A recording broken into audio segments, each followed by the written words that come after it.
Welcome back. સમાચારમાં આગળ વધીએ તો સુરતમાં સંદેશ ન્યૂઝના અહેવાલ બાદ ડીઓ એક્શનમાં આવ્યું છે।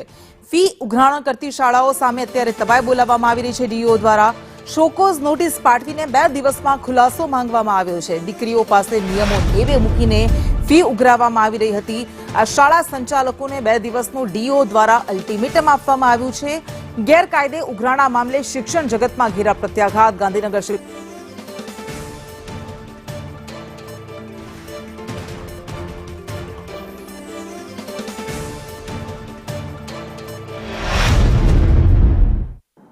संदेश न्यूज़ના સ્ટિંગ ઓપરેશન બાદ ડીઈઓ કચેરી દ્વારા 3 અલગ અલગ ટીમ બનાવવામાં આવી હતી। ત્રણેય સ્કૂલ પર એક સાથે આ ટીમ પહોંચી હતી અને ત્યારબાદ તપાસના ચક્રો ગતિમાન થયા હતા। આ પ્રસંગે ડીઈઓ ખુદ હાજર છે। આપણે જાણીશું શું કામગીરી થઈ છે અને આગળ હવે શું કામગીરી કરવામાં આવશે।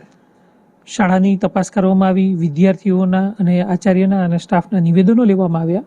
નિવેદનોના આધારે જાણવા મળ્યું કે વિદ્યાર્થીઓ પાસેથી વધુ ફી લેવામાં આવી છે, જે નિયમની વિરુદ્ધ છે।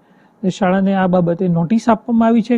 કાલે જ નોટિસ આપવામાં આવી છે અને એના વિરુદ્ધમાં સતત અને ગંભીરમાં ગંભીર કાર્યવાહી શાળાની વિરુદ્ધમાં કરવામાં આવશે।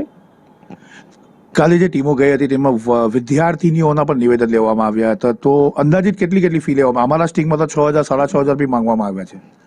6 થી 6,500 માંગવામાં આવ્યા હોય એ જે વિદ્યાર્થીઓ કોઈ દિવસ શાળાએ નથી જતા અથવા તો 15 વર્ષની ઉંમર થઈ છે અને વિદ્યાર્થીઓ ધોરણ 10ની પરીક્ષા આપવા માંગે છે અથવા તો ધોરણ 10 પાસ પછી શાળાએ 11-12માં પ્રવેશ ન લીધો હોય અને જેની ઉંમર 17 વર્ષ થઈ ચૂકી હોય, બાહ્ય વિદ્યાર્થી તરીકે પરીક્ષા આપવા જતા હોય છે, એવા વાલીઓ જે આ બાબતથી અજાણ હોય છે એવા વાલીઓ પાસેથી ફીની માંગણી 5,000 રૂપિયા સુધીની કરવામાં આવી હતી એક શાળાની અંદર।